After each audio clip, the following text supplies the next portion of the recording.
আসসালামু আলাইকুম। বৈশ্বিক করোনা পরিস্থিতিতে সবাই সচেতন হই, সুস্থ থাকি। একান্ত প্রয়োজন না হলে আমরা কেউ বাইরে যাব না। ঢাকা জেলার নবাবগঞ্জ উপজেলাধীন খানিপুর উচ্চ বিদ্যালয়ের সকল শিক্ষার্থী, সম্মানিত অভিভাবক ও সংশ্লিষ্ট সকলকে শ্রেণী পাঠদানের বিকল্প অনলাইন ক্লাসে স্বাগতম জানাচ্ছি। আমাদের সকলের সম্মিলিত প্রচেষ্টায় আমরা এগিয়ে যাব এবং নির্ধারিত লক্ষ্যে পৌঁছে যাব ইনশা আল্লাহ। আসুন সবাই অংশ নেই খানিপুর উচ্চ বিদ্যালয়ের অনলাইন ক্লাসে। ধন্যবাদ। 22/6/2020 রোজ সোমবার। শুভ সকাল। আমরা বৈশ্বিক করোনা পরিস্থিতির কারণে ঘরবন্দি হয়ে আছি। এমত অবস্থায় শিক্ষার্থীরা বিদ্যালয়ে আসতে পারছে না,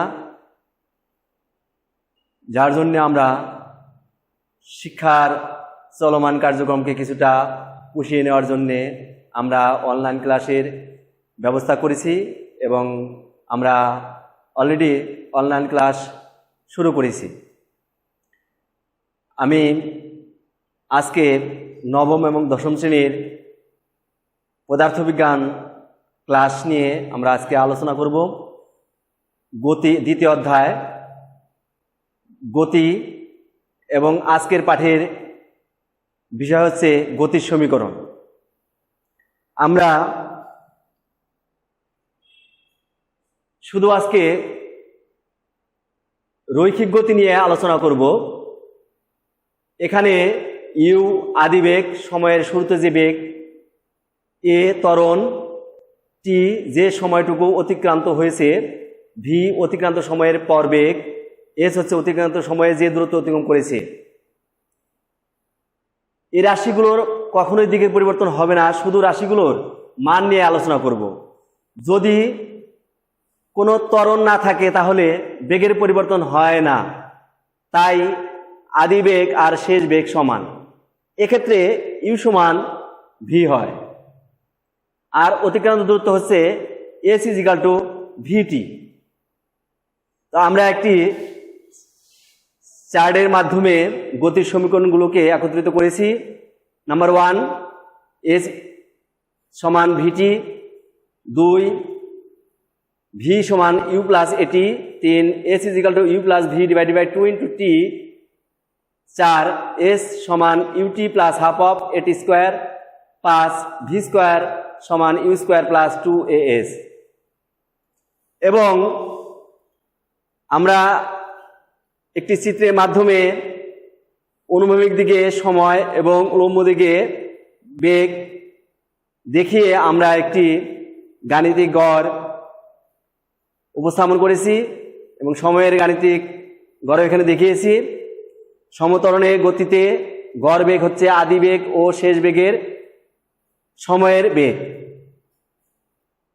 আমরা s is equal to v t, এখানে আমরা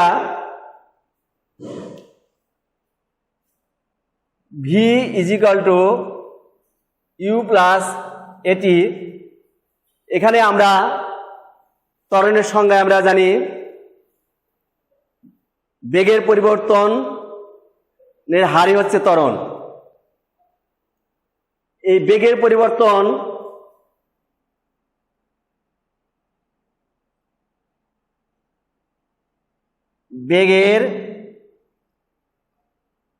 পরিবর্তন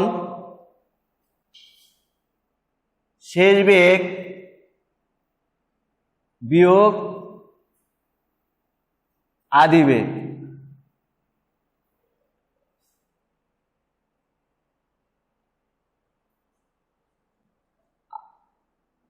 আর ত্বরণ এ বেগের পরিবর্তন ভাগ সময়, অর্থাৎ এখানে v minus you,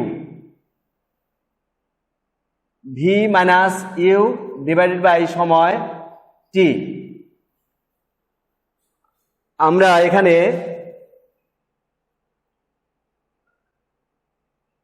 implies that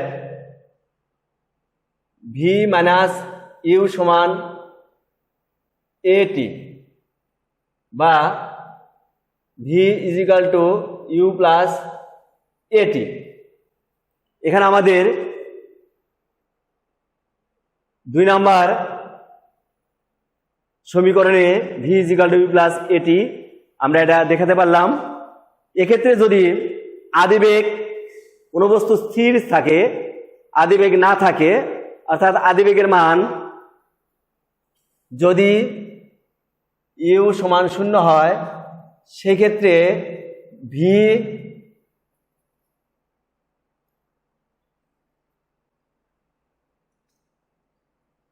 V সমান 0 প্লাস এটি বা ভি ইজ ইকাল টু এটি। সুতরাং ভি সমান ধ্রুবক ইন্টু টি। এখানে এ ধ্রুবক, অর্থাৎ ত্বরণ সমত্বরণ, একই ত্বরণ, সুষম ত্বরণ, একই ত্বরণ, সমত্বরণের কারণে এ ধ্রুবক।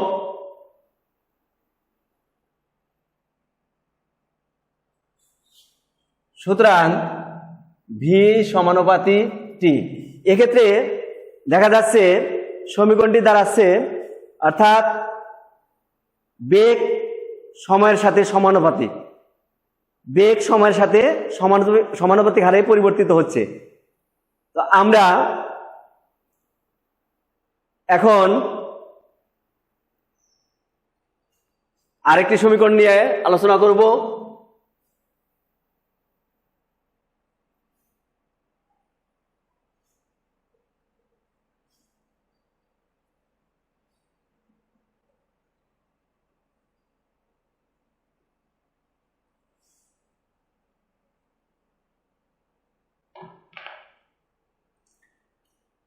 আমরা জানি গড় বেগ ভি বার সমান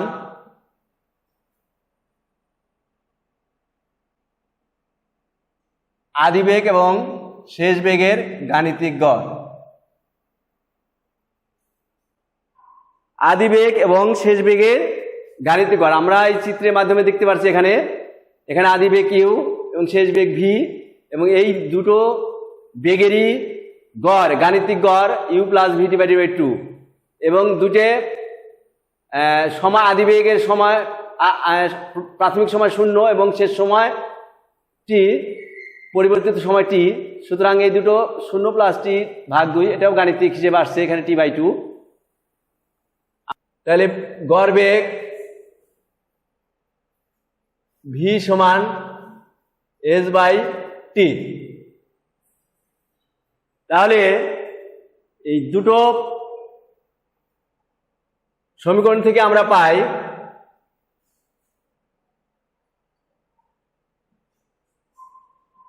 এস বাই টি সমান u plus v by 2, implies that s is equal to u plus v divided by 2 into t, যেটি আমাদের 3 নাম্বার সমীকরণ। 3 নাম্বার সমীকরণ, অর্থাৎ আমরা দুটো গড়বেগ থেকে এখানে পাচ্ছি গাণিতিক গড় এবং এই গড়বেগ ভি ইজ ইকুয়াল টু মোট দূরত্ব বাই মোট সময়। এখান থেকে দুটো জিনিস থেকে আমরা পাচ্ছি, দুটি সমীকরণ থেকে পাচ্ছি এস বাই টি এবং u plus v divide by 2 into, এখানে s is equal to t এর সাথে গুণ হয়ে গেল, আমরা এই সমীকরণটি পেয়ে গেলাম। শিক্ষার্থীবৃন্দ, আমরা এখানে গড়বেগ ভি বার সমান u plus v divide by 2 এর সমীকরণ নাম্বার 1 এবং গড়বেগ ভি বার সমান মোট দূরত্ব বাই মোট সময়, এখানে সমীকরণ নাম্বার 2। এখন 1 ও 2 নং সমীকরণ হতে পাই ভি বার সমান u plus v divided by 2 implies that s by t সমান u plus v divided by 2। এখানে 2 নং হতে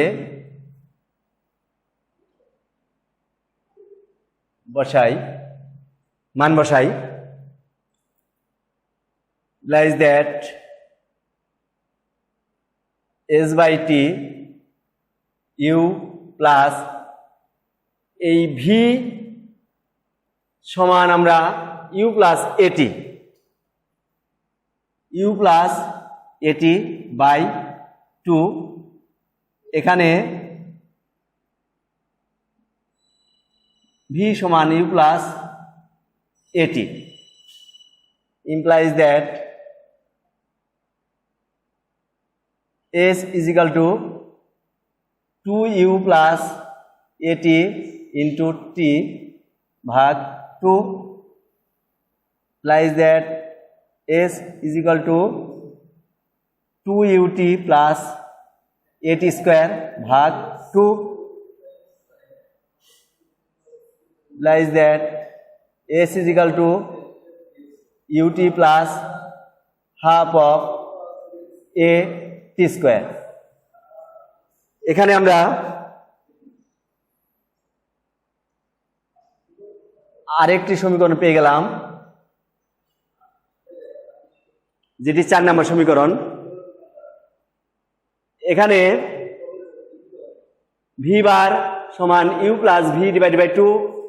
এই ভি বারের পরিবর্তে এখান থেকে 2 নং সমীকরণ থেকে এস বাই টি অর্থাৎ u plus v divided by 2, অর্থাৎ এখানে এস এখানে রাখলাম, এই টিকে এখানে গুণ করে নিয়ে গেলাম, অর্থাৎ ইউ ইউ 2u আর এ টি এখানে টি রইল গুণ, পরে 2u এর সাথে টি গুণ ইউটি এ টি স্কোয়ার 2 আছে, এই 2 দিয়ে এটাকে ভাগ করে দিলাম, তাহলে ইউটি এখানে half of a t square.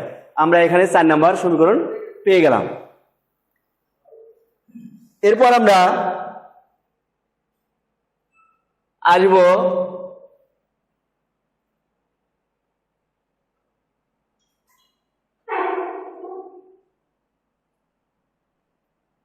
একটি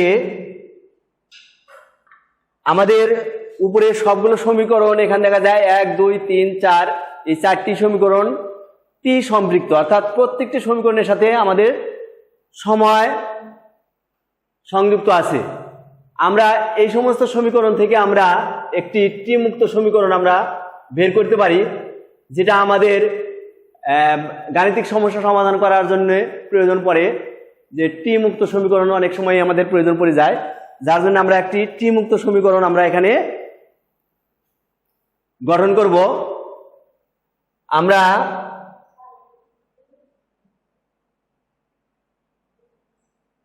জানি v is equal to u plus at implies that v square is equal to u plus at whole square উভয় পক্ষ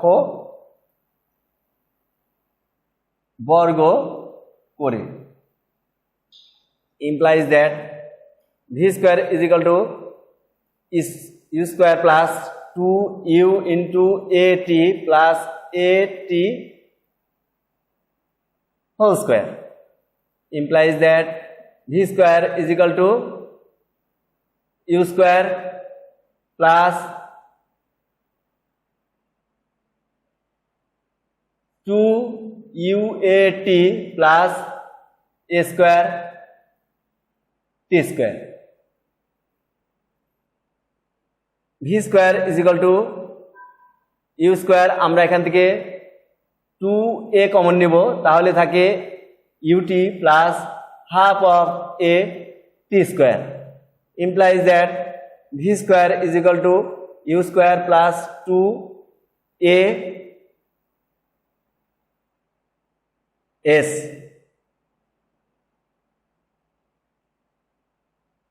যেহেতু s is equal to u t plus half of a t square, implies that v square is equal to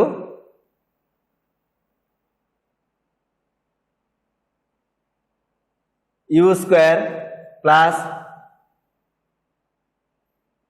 2as।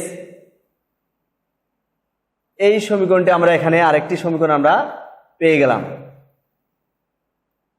টি মুক্ত আরেকটি সমীকরণ আমরা এখানে পেয়ে গেলাম। তো আমরা এক্ষেত্রেও যদি আমরা আদিবেগ শূন্য ধরি, স্থির কোনো বস্তু যদি স্থির থাকে, তাহলে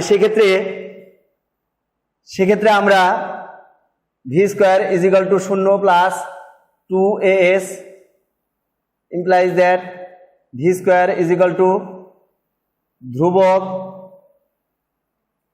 into S implies that V square সমানুপাতি এস, সুতরাং ভি সমানুপাতি স্কোয়ার রুট এস। এখানে দেখা যাচ্ছে যে আমরা যদি আমরা স্থির ধরি, কোনো বস্তু স্থির আছে, সেই ক্ষেত্রে আমাদের সমতরণ এ এবং 2 এই দুটো ধ্রুবক, সুতরাং ধ্রুবক ইন্টু এস অর্থাৎ সমান, এবং কোন এই ধ্রুবক উঠে এখানে ভেরিয়াস হলো, অর্থাৎ এই বেগ কোনো বস্তুর সেই বেগ তার দূরত্বের বর্গমূলের সমানুপাতিক।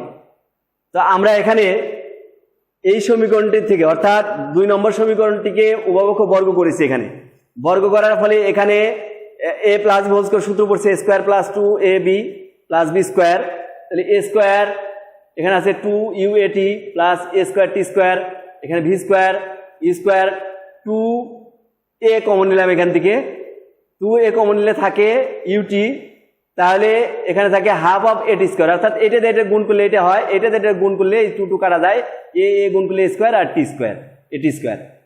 তার মানে এখানে আমরা v square u square 2as a into s, এই এস এর পরিবর্তে এখানে অর্থাৎ এস বসাতে পারলাম আমরা এখানে u t plus half of a t square, এটুকু সমান আমাদের এস দেওয়া আছে 4 নম্বর সমীকরণে। সুতরাং এই v square is equal to u square 2as এটি একটি সমীকরণ, আমাদের ব্যবহারযোগ্য গাণিতিক সমস্যা সমাধানের ক্ষেত্রে আমরা এই সমীকরণগুলো ব্যবহার করে থাকি। তো আমরা এখানে যদি আমরা কোনো বস্তু স্থির ধরি, এক্ষেত্রে সে অবস্থায় দাঁড়ায় ভি স্কয়ার সমান সমতরণের কারণে এইটুকু ধ্রুবক এবং এস এখানে থাকবে, তো ধ্রুবক এবং সমান উঠে সমানুপাতিক চিহ্ন হলো এখানে, তার মানে এটা ভির মান কত দাঁড়ালো, যে স্কয়ার রুট এস, অর্থাৎ কোনো বস্তুর শেষ বেগ তার দূরত্বের বর্গমূলের সমানুপাতিক। তো আমরা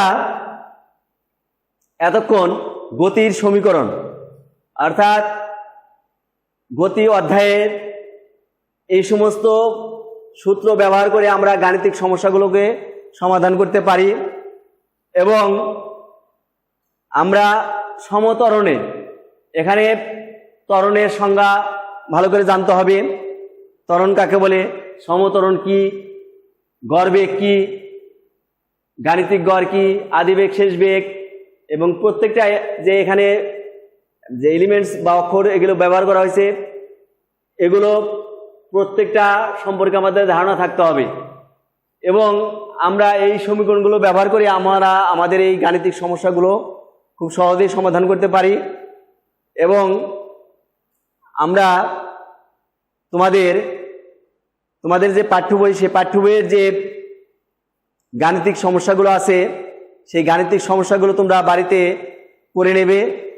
এমনকি যদি কোনো সমস্যা তোমাদের দেখা দেয়, সেক্ষেত্রে তোমরা আমার কাছে SMS করে অথবা মোবাইলে ফোন করে তোমাদের পছন্দ মতো যে কোনোভাবে তোমরা জেনে নিতে পারবে। ধন্যবাদ সকলকে।